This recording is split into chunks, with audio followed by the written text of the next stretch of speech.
అందుకనే ఒక భక్తుడు రాస్తున్నటువంటి మాట, ఆయనంట ఆ కృపనంట కన్నుల ఎదుటనే పెట్టుకున్నాడట. స్తోత్రం చెప్తారా ఒకసారి గట్టిగా, ఇంకొకసారి గట్టిగా చెప్తారా? ఆ కన్నుల ఎదుట ఆయన కృప ఎందుకు పెట్టుకున్నాడో తెలుసా?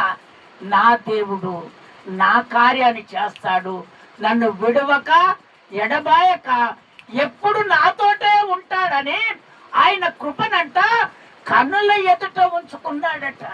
మరి దేవుని బిడ్డలారా, ఆయన కృప కన్నుల ఎదుట ఉండాలంటే మనము ఏ విధంగా జీవించాలి? మనము సత్యముగా నడుచుకోవాలి, సత్యములో మనము జీవించాలి. ఒకవేళ సత్యములో నువ్వు జీవించక ఉంటే నా దేవుడు నీకు కార్యము చెయ్యడు. అదే సత్యములో నువ్వు జీవిస్తే నా దేవుడు, అది అనారోగ్యమైనా సరే, అది సమస్య అయినా సరే, అది ఎలాంటిదైనా సరే, ఆ సత్యములో నువ్వు జీవిస్తున్నప్పుడు కృపగా నీ కనుల ఎదుటనే ఉంటది.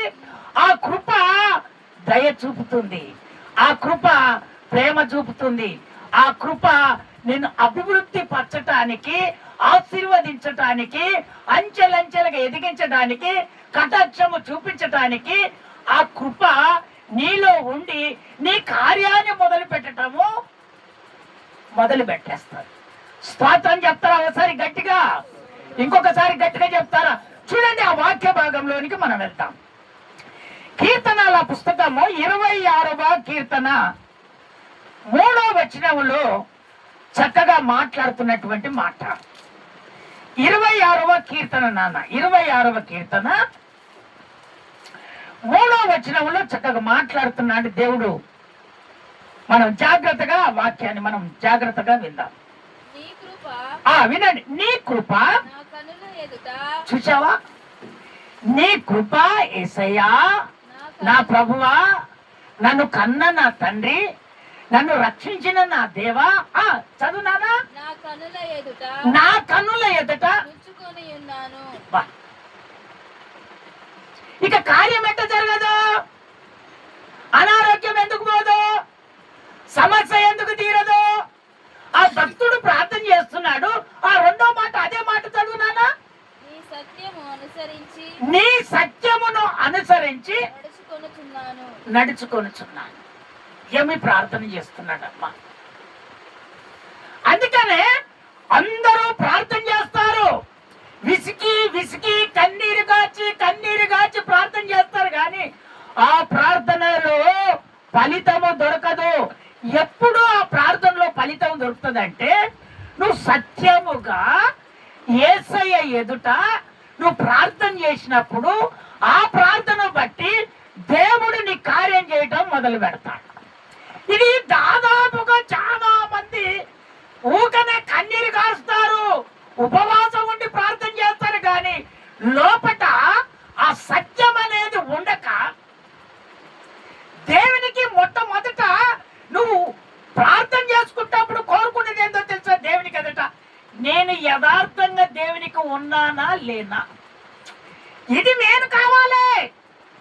ఒక భక్తురాలకు, ఒక భక్తునికి దేవుడు కార్యం చేయాలంటే మొట్టమొదట దేవుని బిడ్డలైనటువంటి మీకు కావలసినది ఏంటిదంటే మొట్టమొదట దేవుని ఎదుట నేను యథార్థంగా ఉన్నానా లేనా, అది మొట్టమొదట చూసుకొని నువ్వేం చేయాలంటే అప్పుడు నువ్వు ప్రార్థన చేయటం మొదలు పెట్టాలి. అప్పుడు నా ప్రభు కృప చూపుతాడు. ఆయన ఆ సత్యాన్ని బట్టి, ఆ ప్రార్థన బట్టి దేవుడు మేలు చేయటం మొదలు పెడతాడు. స్తోత్రం చెప్తారా ఒకసారి గట్టిగా, ఇంకొకసారి గట్టిగా చెప్తారా? అందుకనే దేవుని బిడ్డలారా, ఆ సత్యానికి నడుచుకునేవారంట ఏ విధంగా ఉంటారంట? ఎఫెసీయులకు రాసిన పత్రిక 4వ అధ్యాయం 25వ వచనంలో చక్కగా దేవుడు మాట్లాడుతున్నాడు. మనం చక్కగా ఆ మాట విందాము, జాగ్రత్తగా విందాం. ఎఫెసీయులకు రాసిన పత్రిక 4వ అధ్యాయము 25వ వచనం నాన్న, 4వ అధ్యాయము 25వ వచనం. 4వ అధ్యాయము 25వ వచనం నాన్న. మనము ఒకరికొకరము వినండి, మొట్టమొదటి మనము ఒకరికి ఒకరము అవయములై ఉన్నాము గనక మీరు అబద్ధమాడుట మాని ప్రతి వాడును తన పొరుగు వానితో ఇది నేను కావాలి. నువ్వు ప్రార్థన చేస్తున్నప్పుడు, దేవునికి నువ్వు ప్రార్థన చేస్తున్నప్పుడు, అయ్యా నేను సత్యంగానే యథార్థంగానే ఉన్నానయ్యా అని నువ్వు ప్రార్థన చేసినప్పుడు ఆ ప్రార్థనకు దేవుడు విలువ ఇస్తాడు, ఆ ప్రార్థనకు దేవుడు జవాబిస్తాడు. అందుకనే ప్రతి వాడు ఒకరి కొరకు అవయములై ఉన్నామని మీరు అబద్ధమాడక ప్రతి వాడును తన పొరుగు వానితో సత్యమే మాట్లాడవలను. కొంతమంది ఏం చేస్తారంటే మంచి వాళ్ళతో కూడా అబద్ధం ఆడతారు. వినండి దేవుని బిడ్డలారా, అయితే మంచి వాళ్ళతో కూడా మీరు అబద్ధాలు ఆడుతున్నారంటే, దేవునికి కూడా నువ్వు అబద్ధాలు ఆడుతున్నావంటే, దైవజనుని కూడా నువ్వు అబద్ధాలు ఆడుతున్నావంటే, దేవుని నమ్ముకుంటున్నటువంటి విశ్వాసులతో కూడా నువ్వు అబద్ధం ఆడుతున్నావంటే మరి దేవుడు చూడలేదంటావా? స్తోత్రం చెప్తారా ఒకసారి గట్టిగా? అయితే సంఘం అంతా ఒకరికొకరు మీరు అవయములై ఉన్నారు.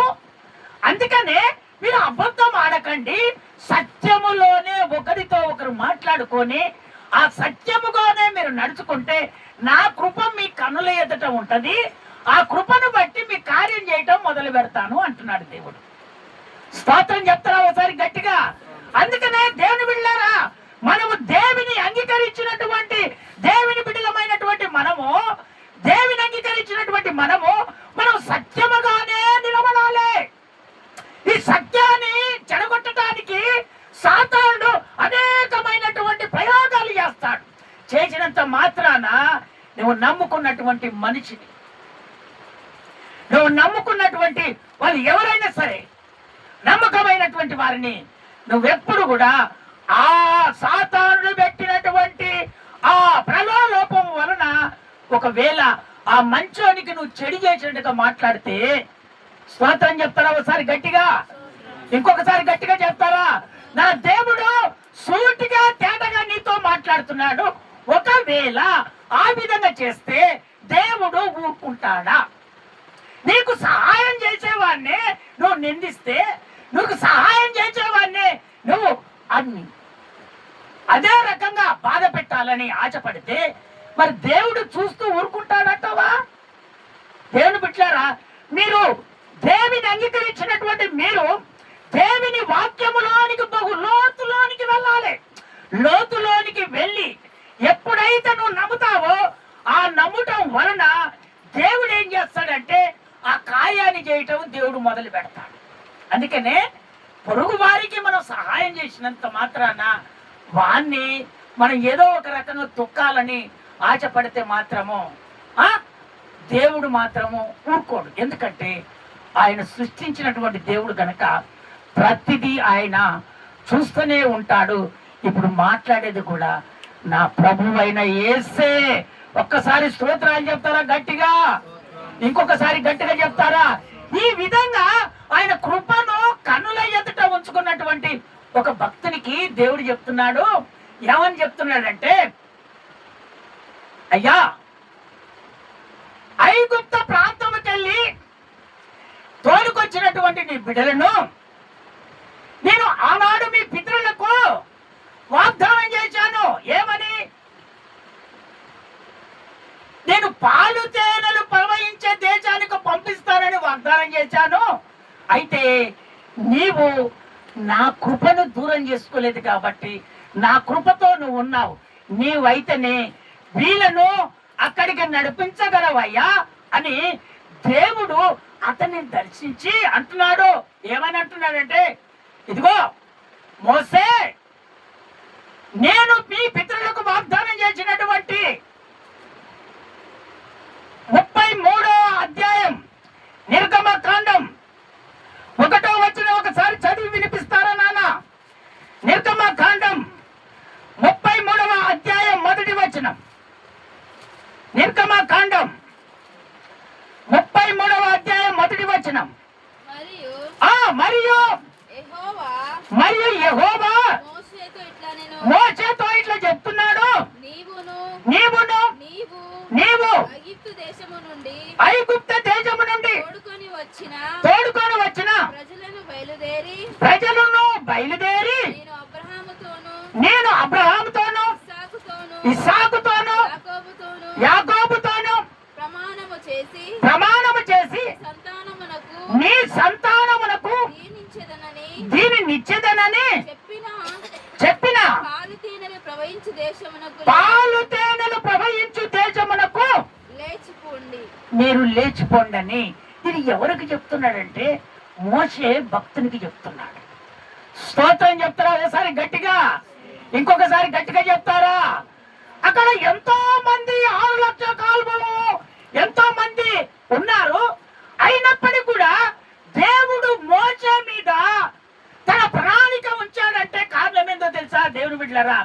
ఆయన కృపను కనుల ఎదుట ఉంచుకున్నాడు. స్తోత్రం చెప్తారా? ఒకసారి గట్టిగా, ఇంకొకసారి గట్టిగా చెప్తారా? అందుకనే ఆ కృపను ఎప్పుడు వదిలిపెట్టకూడదు. కొంతమంది ఆత్మచేత నింపబడతారు. ఆత్మచేత నింపబడినప్పుడు ఆత్మను పోగొట్టుకుంటారు. ఆ పని చేయకూడదు.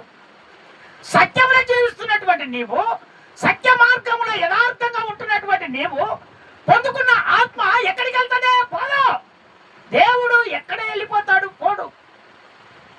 ఎక్కడో నువ్వు పొరపాటు చేస్తున్నావు కాబట్టి ఆ కృప నీ నుండి దూరం అయిపోతుంది. పోదు, పక్కకే ఉంటది అని ఎప్పుడు కూడా నా దేవుడు వదిలిపెట్టి ఎప్పుడు పోడు. నీ పక్కనే ఉంటాడు. ఇకనైనా నన్ను కనిపెడుతుందా? ఇకనైనా యథార్థంగా ప్రార్థన చేస్తుందా? ఇకనైనా నన్ను ఒక్కసారి జ్ఞాపకం చేస్తుందా? ఎక్కడో పడి ఉన్నటువంటి ఆమెను, ఆయనను నేను నా రక్తాన్ని ధారపోసి కొనుక్కొని నిలబెట్టుకున్నానే, నిలబెట్టుకున్నటువంటి నన్ను ఎప్పుడైనా మర్చిపోతుందా అని దేవుడు చూస్తూ ఉంటాడు. దేవుడు బిడ్డలారా, సాతానుడు అనేకమైనటువంటి ప్రయోగాలు చేస్తాడు. జీవితాలను తారుమారు చేయాలని వాడు చేస్తాడు. కనుక ఎప్పుడైనా సరే సాతానును ఎదిరించటానికి ఆ జ్ఞానాన్ని దేవుని దగ్గర మనం కోరుకుంటే ఖచ్చితంగా ఆ జ్ఞానము, ఆ తెలివితేటలు, ఆ ఆలోచన దేవుడు మనకు అనుగ్రహిస్తాడు. అనుగ్రహించి మనం ఏ విధంగా నడుచుకోవాలనో, ఏ విధంగా కుటుంబాన్ని పోషించుకోవాలనో, ఏ విధంగా ఆత్మీయంగా ఎదగాలనో అది ప్రభు మనకు అనుగ్రహిస్తాడు. స్తోత్రం చెప్తారా? ఒకసారి గట్టిగా, ఇంకొకసారి గట్టిగా చెప్తారా? అందుకనే నీవు మాత్రమే వీరిని అక్కడికి తీసుకొని వెళ్ళగలవు అని చెప్తున్నాడు. అక్కడ కింది ఆ నుంచి కిందికి వచ్చిన చదువునానా, అక్కడ 2వ వచనం చదువు. నేను నీకు ముందుగా దూతను పంపి కానానీయులను, అమోరీయులను, హిత్తీయులను, పెరిజీయులను, అవ్వీయులను, యెబూసీయులను నేను ఎంతమంది నీకు యుద్ధం చేసడానికి ఎంతమంది శత్రువులు వేసినా కూడా నా దూతతో నేను పారదోస్తాను.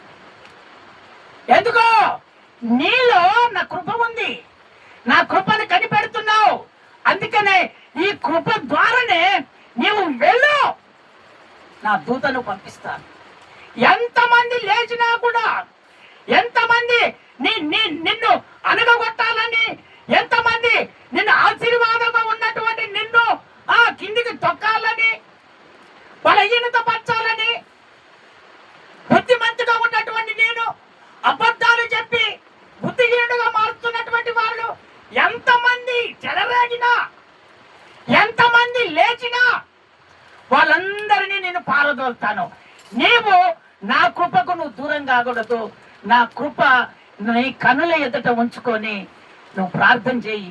ఆ కృప ద్వారా ఎంతమంది విరోధులు లేచినా వాళ్ళని అణిచివేసి నిన్ను జయింపజేస్తానని దేవుడు చెప్తున్నటువంటి మాట. స్తోత్రం చెప్తారా? ఒకసారి గట్టిగా, ఇంకొకసారి గట్టిగా చెప్తారా? అందుకనే దేవుని బిడ్డలారా, ఖచ్చితంగా మనము కృపకు దూరం కాకూడదు. ఆయన కృప మన కనుల ఎదుట ఉంచుకుంటే నా దేవుడు ఖచ్చితంగా కార్యం చేయటం దేవుడు మొదలు పెడతాడు. స్తోత్రం చెప్తారా? ఒకసారి గట్టిగా. ఇంకొకసారి గట్టిగా చెప్తారా? అదే నిర్గమకాండ 33వ అధ్యాయంలో 13వ వచనం ఒకసారి చదివి నాకు వినిపిస్తావా నాన్న? కాబట్టి 33:13 నాన్న. కాబట్టి కాబట్టి కటాక్షము చూడండి, కటాక్షం అనగా కృపనే. నీ కటాక్షము నా ఎడల కలిగిన ఎడల కటాక్షము నా ఎడల కలుగునట్టుగా నీ కటాక్షము నా ఎడల కలుగునట్టుగా దయచేసి నీ మార్గమును నాకు తెలుపుము. అయ్యా, నేను వెళ్తాను గాని నీ మార్గము నాకు తెలుపు. అప్పుడు నేను నిన్ను తెలుసుకుంటా. చిత్తగించుము. ఈ జనము నీ ప్రజలే కదా అంటున్నాడు. అయ్యా, వీళ్ళందరినీ నేను తీసుకొని వెళ్తాను, కానీ అయ్యా నువ్వు ఏ విధంగా నా ఎదుట ఉంటావో నీ కటాక్షము నా మీద ఉంచయ్యా. నా కటాక్షం నీ మీద ఉంది కదా, కటాక్షము నా మీద ఉంచయ్యా అని చెప్పి దేవుని ప్రార్థన చేసి దేవుని అడుగుతున్నటువంటి మాట. నేను వెళ్దామన్నావు కదయ్యా, నేను వెళ్తాను, కానీ నీ కటాక్షము నా ఎదుట ఉండాలయ్యా. నీవు లేకపోతే నేను వెళ్ళలేనయ్యా అని చెప్తున్నటువంటి మాట. స్తోత్రం చెప్తారా ఒకసారి గట్టిగా? ఇంకొకసారి గట్టిగా చెప్తారా? అందుకనే ఆయన 14వ వచనంలో మళ్ళా మాట్లాడుతున్నాడు. ఆ మాట చదివి వినిపిస్తావా నాన్న? 14వ వచనం. అందుకు ఆయన చూసావా, నా సన్నిధి నీకు తోడుగా వచ్చును, నీకు విశ్రాంతి కలగజేస్తాను. గొడవలు ఉండవు, యుద్ధాలు ఉండవు, ఏమి ఉండవు, ఏ అనారోగ్యాలు రావు, ఏ సమస్యలు రావు. నేను విశ్రాంతి కలగజేస్తాను, నీకు తోడుగా ఉంటాను, నువ్వు వెళ్ళు అన్నాడు. వెంటనే అక్కడ ఉన్నటువంటి ప్రజలను ఆయన అక్కడి నుంచి ఆయన కృప ద్వారా ఇదిగో నడిపించడం మొదలు పెట్టాడు. స్తోత్రం చెప్తారా ఒకసారి గట్టిగా? ఇంకొకసారి గట్టిగా చెప్తారా? అందుకనే దేవుని బిడ్డలారా, ఆయన కృప మన కన్నుల ఎదుట ఉంచుకొని నువ్వు ప్రార్థన చేస్తే ఆ ప్రార్థన ద్వారా విలువైనటువంటి నీకు కావలసినటువంటిది ఏదైనా సరే దేవుడిని ఖచ్చితంగా అనుగ్రహిస్తాడు. అది ఎప్పుడు కాదనకుండా నా దేవుడు చెయ్యడు. గాని మనలో యథార్థత ఉండాలి. ఆ యథార్థతను బట్టి మనం ప్రార్థన చేయాలి. ఆ ప్రార్థన ఎప్పుడైతే మనం చేస్తామో దేవుని దగ్గర విలువైనటువంటివి మనం పొందుకుంటాం. స్తోత్రం చెప్తారా ఒకసారి గట్టిగా? ఇంకొకసారి గట్టిగా చెప్తారా? అందుకని దేవుని బిడ్డలారా, ఆ ప్రకారంగా మనము జీవిస్తే ఖచ్చితంగా దేవుడు మనల్ని ఆశీర్వదిస్తాడు. కీర్తనాలు 67:1 నాయన. కీర్తనాలు 67:1 కీర్తనాలు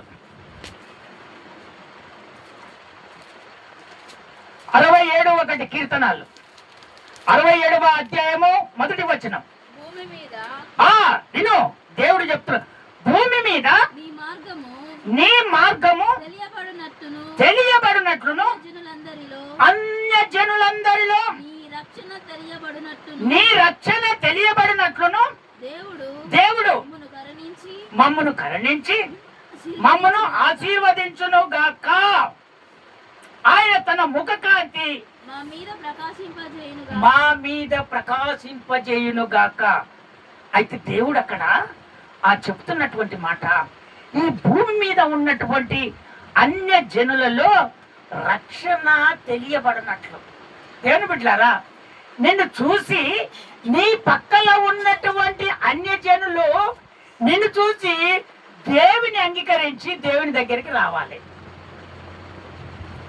నీ సాక్ష్యాన్ని బట్టి, నీ ప్రార్థనను బట్టి, నీ కుటుంబం పోషిస్తున్నటువంటి ఆశీర్వాదాన్ని బట్టి, నీకు కలుగుతున్నటువంటి మంచి ఆశీర్వాదాన్ని బట్టి నిన్ను చూసి అన్య జనులు దేవుని సన్నిధికి నడిపించబడాలి. అంటే అక్కడ చెప్తున్నటువంటి, అయ్యా అన్య జనులందరిలో నీ రక్షణ తెలియబడినట్లు దేవుడు మమ్మను కరుణించుమని ఆయన ప్రార్థన చేస్తున్నాను.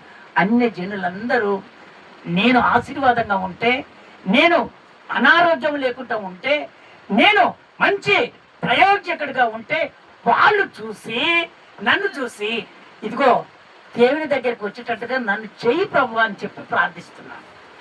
స్తోత్రం చెప్తారా ఒకసారి గట్టిగా? ఇంకొకసారి గట్టిగా చెప్తారా? అందుకనే మార్గాన్ని వాళ్ళు ఎంచుకోవాలి. అన్య జనులు నిన్ను చూసి అన్య జనులు దేవుని సన్నిధికి రావాలి. దేవుని సన్నిధికి రావాలంటే మొట్టమొదట నీ సమర్పణలో ఉన్నటువంటి నీ జీవితం. అమ్మ, పిల్లలను కూడా మందిరంలో కూర్చొని పెట్టుకోండి, పిలవండి. ఒక క్యాబ్ వేస్తే పిల్లలు వచ్చి కూర్చోవాలి నాన్న, డిస్టర్బ్ అవుతుంది. పెట్టినవా? దేవుని బిడ్డలారా, మనం జాగ్రత్తగా అన్య జనులు ఈ మార్గములో మాకు మంచి జరుగుతుందని అన్య జనులు చూసి నీ కుటుంబాన్ని బట్టి ప్రభు ఎదుటికి వచ్చి సాక్ష్యం చెప్పాలి. నువ్వు దేవుని నమ్ముకున్నటువంటి నిన్ను చూసి ఏం జరుగుతుందమ్మా, ఏం ఒరిగిపోతుందమ్మా, ఎందుకమ్మా దేవుని నమ్ముకున్నదని అన్యజనులు అనకూడదు. దేవుని బిడ్డలారా, మీరు యథార్థంగా ఉండి దేవుని అంగీకరించినటువంటి మీరు, దేవుడు ఒకప్పుడు చేసినటువంటి దేవుడు ఇప్పుడు ఎందుకు చేయక మానుతాడు? ఎప్పుడైనా నా దేవుడు చేస్తాడు. కానీ నీలో యథార్థత కలిగి ఆ కృపను కనులేతట పెట్టి నువ్వు ప్రార్థన చేస్తే దేవుడు ఏ మేలు చేయక మాననే మానడు. స్తోత్రం చెప్తారా ఒకసారి గట్టిగా? ఇంకొకసారి గట్టిగా చెప్తారా? ఆ రెండవది దేవుడు చెప్తున్నటువంటి మాట, దేవుని మీద ఎవరైతే నమ్మిక ఉంచుతారో వాళ్ళ మీదనంట కృప ఆవరిస్తుందట. కృప ఆవరిస్తుందంట.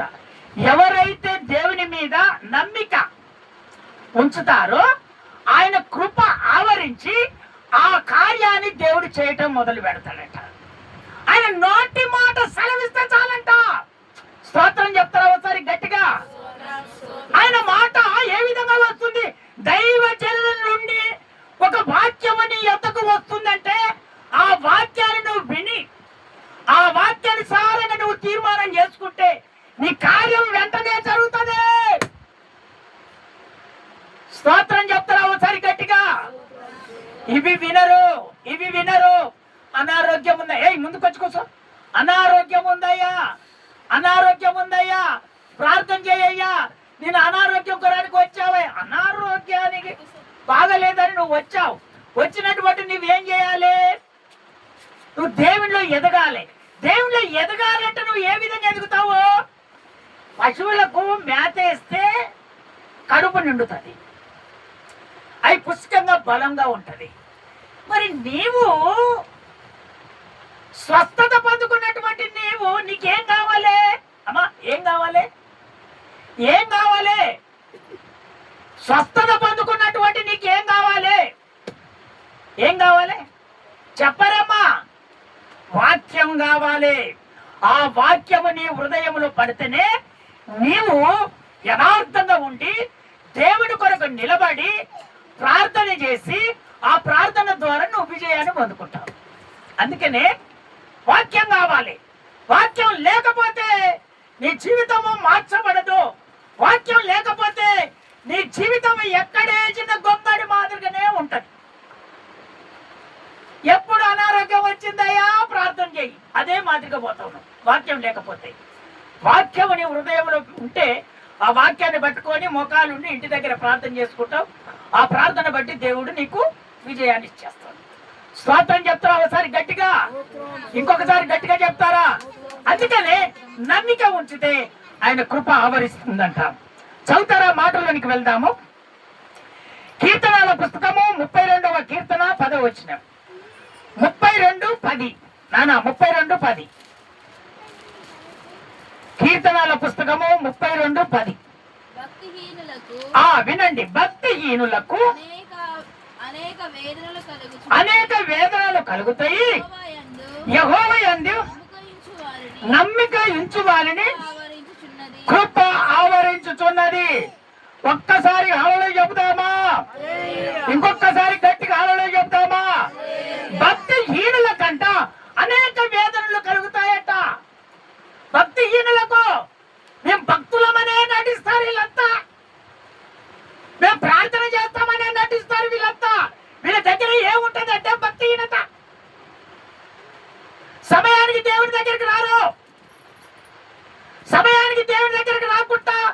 భక్తిహీనత కలిగి ఉంటారు. మేము వెళ్తున్నాం కదా అంటే దేవుని బిడ్డలారా, నీ భక్తిని మనుషులు కాదు చూసేది, నీ భక్తిని దేవుడు చూస్తాడు. స్తోత్రం చెప్తారా ఒకసారి గట్టిగా, ఇంకొకసారి గట్టిగా చెప్తారా? అందుకని దేవుని బిడ్డలారా, ఆ బలహీనతలన్నీ నువ్వు తీసివేసుకోవాలని దేవుడు చెప్తున్నాడు. నువ్వెంత ప్రార్థన చేసినా, ఎంత ఉపవాసం ఉన్నా, నువ్వు భక్తిహీనత కలిగితే వేదన కలుగుతుంది, బాధలు వస్తాయి, సమస్యలు వస్తాయి, ఇరుకులు వస్తాయి, అనేకమైనటువంటి విరోధులు చేస్తారు. అందుకనే భక్తిహీనులుగా నువ్వు ఉండకూడదని నా దేవుడు చక్కగా నీతో మాట్లాడుతున్నాడు. భక్తిహీనులకు వేదనలు కలుగుతాయంట. అక్కడ చెప్తున్నటువంటి మాట, దేవుని మీద నమ్మిక ఉంచినటువంటి వారికి కృప ఆవరిస్తుందట. స్తోత్రం చెప్తారా ఒకసారి గట్టిగా? కృప అనగా దయ, కరుణ, ప్రేమ, ఇవన్నీ వాళ్ళ దగ్గర ఉంటాయి. అప్పుడు ఎవరి మీదనే ఎవరికైతే ప్రేమ ఉంటుందో యేసయ్య వాళ్ళలోనే ఉంటాడు.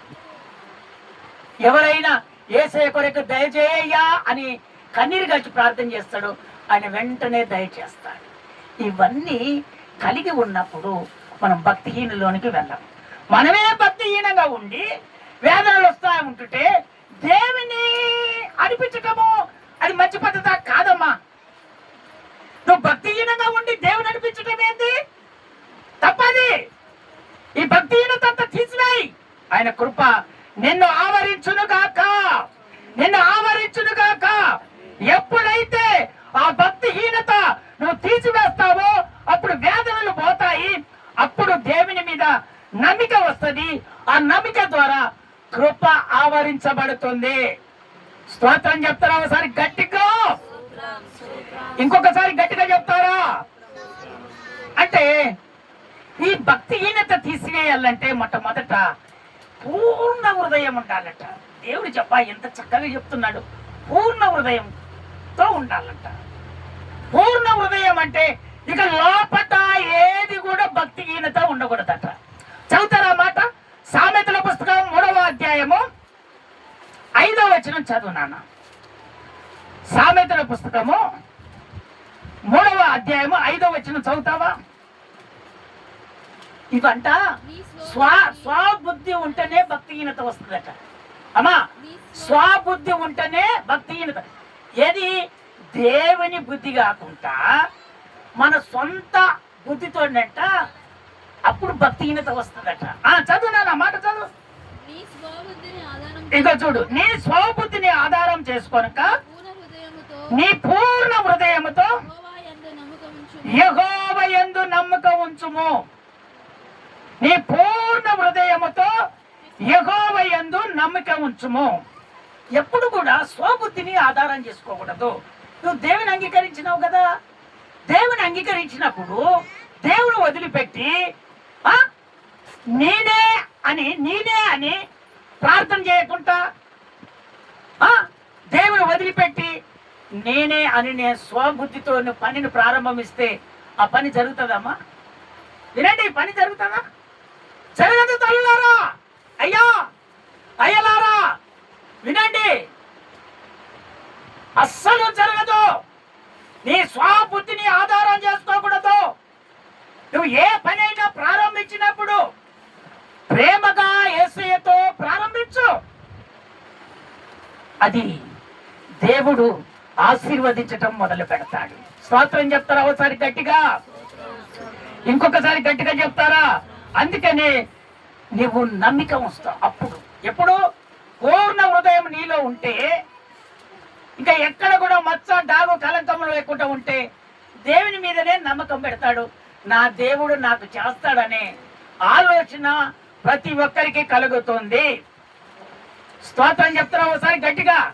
ఆ 6వ వచనంలో ఒక మాట చదువుతావా నాన్న? అదే 6వ వచనం నాన్న, అదే 6వ వచనం. నీ ప్రవర్తన అంతటి యందు ఆయన అధికారమునకు ఒప్పుకొనుము. అప్పుడు ఆయన నీ త్రోవలను సరళము చేయును. నీ ప్రవర్తన ఎంతటకు అధికారమునకు ఒప్పుకొనము. నీ ప్రవర్తన ఏంటంటే ఆయన అధికారమునకు ఒప్పుకోవాలి. మన అధికారి ఎవరు? యేసయ్య. అయితే మనము ఒక యజమాని దగ్గరికి పనులకు వెళ్తాం. స్తోత్రం చెప్తారా ఒకసారి గట్టిగా? ఇంకొకసారి గట్టిగా చెప్తారా? మనము యజమానుడి దగ్గరికి పనికి వెళ్ళినప్పుడు ఆ యజమానుడు ఏది చెబితే అదే చేస్తాం. కానీ మనకు కూడా ఒక యజమానుడు ఉన్నాడా లేడా? అమ్మా, ఉన్నాడా లేడా మనకు ఒక యజమానుడు? ఆ యజమానిని వదిలిపెట్టి మనంతటిగా మనమే ఎవరు చెప్పింది మన స్వబుద్ధితో మనం పని చేసుకుంటా పోతే ఆ పని జరుగుతుందా? అందుకనే ఒక యజమానుడు చెప్పిన పని ఏ విధంగా చేపించుకుంటున్నాడో నీవు కూడా ఆ యజమానునికి నా ప్రభు అయిన యేసుకు ఆ యజమానునికి ఒప్పుకొని నీ స్వబుద్ధిని ఆధారం చేసుకోకుండా నీ పూర్ణ హృదయంతో ఆయన అధికారానికి ఒప్పుకోవాలి. నీ ప్రవర్తనలో మార్పు రావాలి. ఎప్పుడైతే నీ ప్రవర్తనలో మార్పు వస్తుందో అప్పుడు దేవుడు నీ కార్యం చేయడం మొదలు పెడతాడు. నీ ప్రవర్తనలో మార్పే రాదు. కార్యం చేయమంటే ఎట్లా దేవుడు చేస్తాడు? అందుకనే నీ ప్రవర్తనలో ఒక మార్పు రావాలి. ఆ ప్రవర్తనలో మార్పు వచ్చినప్పుడే నువ్వు దేవుని దగ్గర విజయాన్ని ఖచ్చితంగా పొందుకుంటావు. స్తోత్రం చెప్తారా ఒకసారి గట్టిగా? ఇంకొకసారి గట్టిగా చెప్తారా? అందుకనే దేవుని బిడ్డలారా చూడండి, ఒక ప్రధానమంత్రి వినండి, ఒక ప్రధానమంత్రి ఆ కొడుకుకు స్తోత్రం చెప్తారా ఒకసారి గట్టిగా? ఇంకొకసారి గట్టిగా చెప్తారా? అందుకనే ఆ కొడుకుకు ఏమైందంటే జ్వరం వచ్చింది. రోగి అయిపోయాడు జ్వరం ద్వారా. ఇక చనిపోవటానికి సిద్ధమైపోయాడు. యేసు ప్రభు గలిలయ ప్రాంతానికి వచ్చాడు. వినండి, జాగ్రత్తగా వినండి. యేసయ్య ఎక్కడికి వచ్చాడంటే గలిలయ ప్రాంతానికి వచ్చాడు. ఎక్కడి నుంచి? యూదియా ప్రాంతం నుంచి గలిలయ ప్రాంతానికి వచ్చాడు. ఆ వచ్చినప్పుడు అక్కడ ఉన్నటువంటి ఆ ప్రధాని యేసయ్య ఇక్కడికి వచ్చాడని ఆయన ప్రవర్తనలో మార్పు చేసుకున్నాడు. నేను ఒక ప్రధానమంత్రి, ఒక అధికారిని, ఇవన్నీ వదిలిపెట్టుకొని యేసయ్య మీద నమ్మిక ఉంచి ఆయన తిప్పరాని చోట్లల్లా తిప్పేశాడు. కొడుకు బ్రతకాలి కదా. కొడుకు బ్రతకాలంటే ఎన్నో ఇబ్బందులు పడుతూనే ఉంటాం. ఆయన చేతనైన కాడికి తిప్పి తిప్పి తిప్పి హాస్పిటల్ చుట్టూ తిప్పాడు, కాగితాల దిక్కు తిప్పాడు, వింటున్నావా? ఎక్కడ కడుపు చెప్తే అక్కడికి తిప్పాడు. అన్ని తిప్పి తిప్పి తిప్పి తిప్పి లాస్ట్కి వచ్చేసరికి ఇక యేసయ్య అందరినీ బాగు చేస్తున్నాడు. ఒకవేళ నా కుమారుడు మరణము కాకూడదని ఆయన ఏం చేశాడంటే ఆ ఓదనంతా తీసివేసి యేసయ్య గలిలయ ప్రాంతానికి వచ్చాడని వినగానే ఆయన కాలు నడక ద్వారా యేసయ్య దగ్గరికి వెళ్ళాడు. హల్లెలూయా చెప్తావా ఒకసారి గట్టిగా? ఇంకొకసారి గట్టిగా చెప్తామా? ఇంకొకసారి గట్టిగా చెప్తామా? ఎప్పుడైతే ఆయన ఆ గలిలయ ప్రాంతానికి వచ్చి అయ్యా నా కుమారుడు చనిపోయేటట్టుందయ్యా, అయ్యా నీవు వచ్చి నా కుమారుని స్వస్థపరచయ్యా అని ఆయన ఏం చేస్తున్నాడంటే ప్రార్థన చేస్తున్నాడు. ఎట్లా? ఆయన ప్రవర్తనలో మార్పు అంతా వచ్చేసింది. నేను ఒక ప్రధానమంత్రిని, ఒక అధికారిని, ఈ దేశాన్ని పరిపాలిస్తున్నా అనేదంతా తీసివేసి ఆయన రిక్తుడిగా నమ్మిక వచ్చి దేవుని దగ్గరికి వచ్చి పాదాలు పట్టుకుంటున్నాడు. మనము అంత ఓదలో ఉన్నామా? లేమే. కొంచెం 4 రోజులు పని దొరకనే రాదు. 4 రోజులు పని దొరికితే ఇంత కొంచెం 1000, 2000, 10,000 ఆశీర్వాదం వస్తే లెక్కలేదు. నా అంత లెక్కలేదు. మళ్ళీ 3 రోజులు కూడా పనికి పోడికి మళ్ళీ ఎందుకు? ఆ డబ్బులు అయిపోయిందా? మరి ఆయన ఒక అధికారి, ఒక రాజ్యాన్ని పరిపాలిస్తున్నటువంటి అధికారి ఆయన ఎక్కడికి వచ్చాడు? తిరిగిన చోట్ల మనం కూడా తిరిగి తిరిగి యేసయ్య దగ్గరికి వచ్చామా లేదా? చెప్పండి అయ్యా, నిజమా కాదా? నిజమా కాదా? తిరిగి తిరిగి యేసయ్య దగ్గరికి వచ్చినటువంటి మనము మరి మనం యేసయ్యని ఎందుకు దూరం పెడుతున్నాం? మనము మరి ఆ భక్తిలోనే ఉండాలి కదా, ఆ ప్రవర్తనలోనే నడుచుకోవాలి కదా. మరి ప్రవర్తన ఎందుకు చేంజ్ అవుతుంది? మరి సాతానుడు ఎరవేస్తాడు. ఆ సాతానుడు ఎరవేసినప్పుడు ఆ మాటలు విని నువ్వు దేవుడికి దూరం అయిపోతున్నావు, ఆ కృప దూరం అయిపోతుంది. అందుకనే అక్కడ ఉన్నటువంటి ఆయన నమ్మిక ఉంచి నా కుమారుని బాగు చేస్తాడు. ఎందుకంటే యేసయ్య నీళ్లను ద్రాక్షరసముగా మార్చినటువంటి వాడు నా కుమారునే ఖచ్చితంగా బ్రతికిస్తాడని ఆయన నమ్మిక ఉంచి వెళ్ళి, అయ్యా నా కుమారుని బాగు చేయయ్యా, చచ్చిపోయే సమయం అయిందయ్యా అని అంటే ఆ మాటలోనికి వచ్చేస్తామమ్మా. యోహాను సువార్త 4వ అధ్యాయము 50వ వచనం ఒకసారి చదివి నాకు వినిపిస్తారా నాన్న? 4వ అధ్యాయం నాన్న 50వ వచనం, 4:50.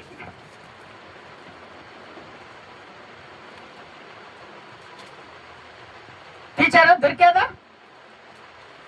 నేను చదువుతున్నాను, మీరు వినండి. యేసు నువ్వు వెళ్ళుము, నీ కుమారుడు బ్రతికి ఉన్నాడని అతనితో చెప్పగా ఆ మనుషుడు యేసు తనతో చెప్పిన మాట నమ్మి వెళ్ళిపోయాడు. అతడు ఇంకా వెళ్ళుచుండగా అతని దాసులు అతనికి ఎదురుగా వచ్చి అతని కుమారుడు బ్రతికి ఉన్నాడని తెలియజెప్పిరి. వెంటనే ఈయన నమ్మిక ఉంచి ప్రవర్తనలో మార్పు చేసి భక్తిహీనత తీసివేసి భక్తి కలిగి యేసయ్య పాదాలు పట్టుకొని దేవుడు అడిగితే, అయ్యా నేను అక్కడిగా దానికే ఏమొద్దు, నీ కుమారుడు బ్రతుకుతాడయ్యా, బ్రతికి ఉన్నాడు అన్నాడు. అంతే. ఇక ఈయన ఎవరు? ఒక ప్రధాని, ఒక అధికారి కుమారుడు చావనై ఉన్నాడు రోగంతో. యేసయ్య దగ్గరికి వచ్చాడు, ఆయన చెప్పిన మాట విన్నాడు, వెంటనే వెళ్ళిపోయాడు. వెళుతుండగానే అక్కడ ఉన్నటువంటి వాళ్ళ జనాలే ఆయన దగ్గరికి వచ్చేసి, అయ్యా నీ కుమారుడు బ్రతికున్నాడు. ఆ కిందికి అంటాడు, ఆయన చెప్తున్నటువంటి మాట కిందికి,